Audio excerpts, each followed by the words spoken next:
যার হৃদয়ের ভিতরে রয়েছে তারা এইটা করতে পারে না।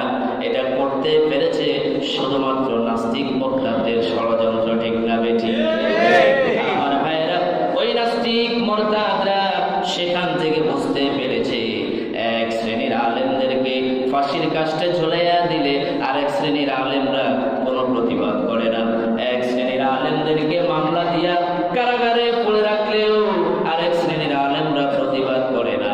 আরেক বরঞ্চ এক শ্রেণীর আলেমদেরকে ফাঁসির কাস্টে ঝুলাইয়া দিলে আরেক শ্রেণীর আলেমরা মিষ্টি বিতরণ করে করতালি দেয়, ঠিক না বেঠিক? এই কারণে এখান থেকে নাস্তিক মোরতাদরা শিক্ষা গ্রহণ করেছে। এক শ্রেণীর আলেমদেরকে নির্যাতন করলেন, এক শ্রেণীর আলেমদেরকে ফাঁসাইয়া দিলেন, আর এক শ্রেণীর আলেমরা কথা বলবে না। সুতরাং একদল করে আলেমের গোষ্ঠী এক কথা ইসলামের পক্ষে যারা এই কথা বলবে তাদেরকে এইভাবে করে দুনিয়া থেকে শেষ করে দেওয়া যাবে। তার প্রমাণ বর্তমানে ভাস্কর্যের বিরুদ্ধে যেই সমস্ত ওলামায়ে কেরাম করা বক্তব্য দিয়েছিলেন, বর্তমানে মূর্তির বিরুদ্ধে যে সমস্ত আলেমরা করা খুতবা দিয়েছিলেন, আজকে তাদের নামেও মামলা আছে না নাই? তাদের নামেও মামলা আছে। তাদেরকেও কারাগারে ভরে দেওয়ার হুমকি দেওয়া হচ্ছে, তাদেরকেও যুদ্ধ অপরাধী বলে গালি দেওয়া হচ্ছে, ঠিক কিনা বলেন? আমার ভাইয়েরা, এই সুযোগটা আমরাই দিয়েছি। আমরা যারা এক শ্রেণীর আলেমদেরকে ফাঁসির কাস্টে ঝুলাইয়া দুনিয়া থেকে বিদায় করে দেওয়া হচ্ছে, আমরা আরেক শ্রেণীর আলেমরা শুধু তাসবিহ নিয়ে পড়ে আছিলাম, কোনো প্রতিবাদ করি নাই। তারা বুঝতে পেরেছে একদলে ধরলে আরেক দল মানবে না, সুতরাং এই সুযোগে কাজটা সম্পন্ন করার দরকার। মুসলমান ইমানদার, আজকে যারা নতুন করে অপরাধী সাব্যস্ত হচ্ছ, হে ওলামায়ে কেরাম, আজকে যারা নতুন করে অপরাধী সাব্যস্ত হচ্ছ, আজকে যারা নতুন করে মামলার শিকার হচ্ছ, তোমরা এখান থেকে যদি শিক্ষা না নিতে পারো তাহলে তোমাদের কপালে দুর্গতি ছাড়া আর কিচ্ছু নাই।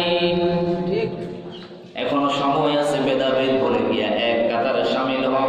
নাস্তিক মোরতাদ যারা রয়েছে তাদের টার্গেট কিন্তু কোনো হুজুর নয়, ঠিক না বেঠিক? নাস্তিক মোরতাদ যারা আছে তাদের টার্গেট কিন্তু কোনো আল্লামা নয়, ঠিক না বেঠিক? নাস্তিক মোরতাদরা যারা আছে তাদের টার্গেট কিন্তু কোনো পীর সাহেব নয়।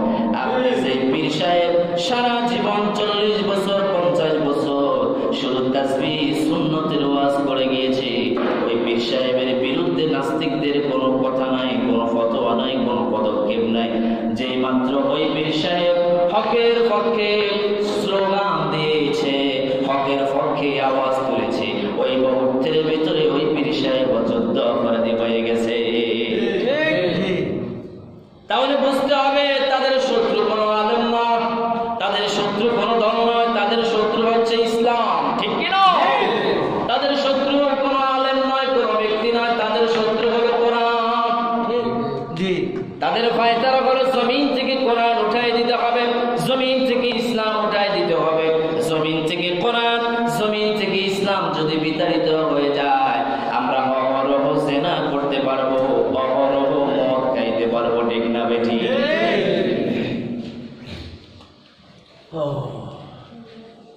বাংলাদেশের রাজনৈতিক দল যেগুলো আছে কেউ আমাদের দুশমন নয়। আমার মুসল্লিদের ভেতরে এখানে বিভিন্ন দলের মুসল্লি আছে না নাই? আওয়ামী লীগের লোক আছে না নাই? বিএনপির লোক আছে না নাই? জাতীয় পার্টির লোক আছে না নাই? আবার জামাতের লোক আছে না নাই? চরমনাইয়ের লোক আছে না নাই? কোন দল আমাদের শত্রু নয়, আমরা সবাই হিতাকাঙ্ক্ষী। আওয়ামী লীগের ভেতরে এমন লোক আছে আল্লাহওয়ালা আছে না নাই? তাহলে তাদের বিরোধিতা করার আমাদের কোনো যুক্তি আছে নি? আমরা তাদের বিরোধিতা করি না, আমরা তাদেরকে ভালো পরামর্শ দিয়ে থাকি। কারণ আমার ভাইয়েরা, বর্তমান সরকারে যারা রয়েছে,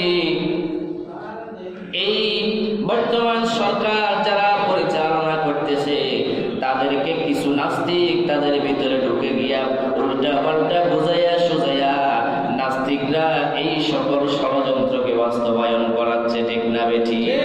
তাহলে কোন দল আমাদের শত্রু নয়, কোন দলের বিরুদ্ধে আমাদের কোনো বক্তব্য নাই। আমরা চাই সব দলের ভিতরে যত মুসলমান